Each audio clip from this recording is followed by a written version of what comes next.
బాధ్యత. మీది మంచి పరిపాలన అంటున్నారు కదా, ఇది ఉద్ధరించే ఉన్నారు కదా 14 నెలల్లో.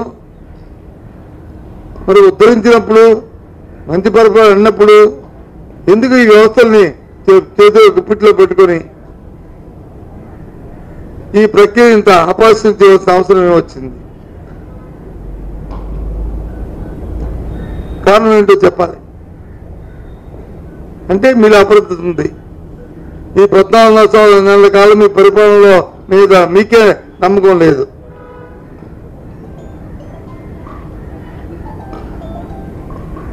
ఎందుకంటే నిష్పక్షపాతంగా ఉంటాయి, ఇంపార్షియల్గా అందరికీ ఒకటే విధానం అవలంబిస్తారు. స్థానిక పార్లమెంట్ మెంబర్ని వచ్చి మీరు ఖర్చులో తీసుకుంటారు. ఆ జిల్లాకు చెందిన మంత్రిని విచ్చలవిడిగా తిరగడానికి వచ్చి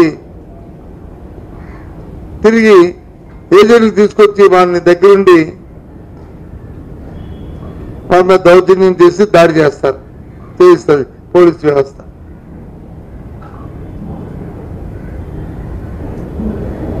వైసీపీ అభ్యర్థులు వచ్చి విచ్చలవిడిగా స్వేచ్ఛగా తిరగచ్చు. తెలుగుదేశం అభ్యర్థి వచ్చి విచ్చలవిడిగా తిరగచ్చు.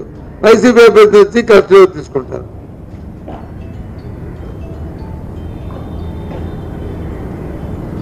మోటార్లు వచ్చి ఓట్లేయడానికి ఓటు వెళ్ళి స్లిప్ పట్టుకెళ్తే వాళ్ళు స్లిప్ని తీసుకుని తెలుగుదేశం పార్టీ కార్యకర్తలు పోలీసులు తీసుకుని దౌర్జన్యంగా తిప్పేసి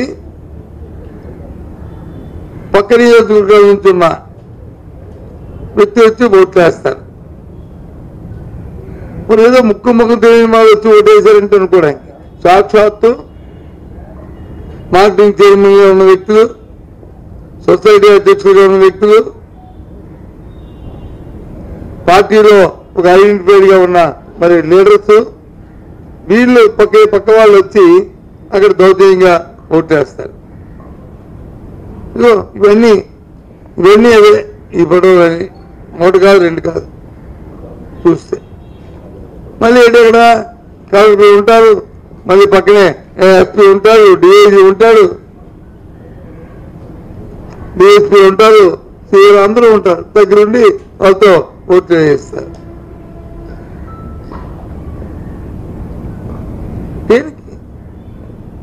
ఎందుకు ఎన్నికలు ఊరిగా గొప్ప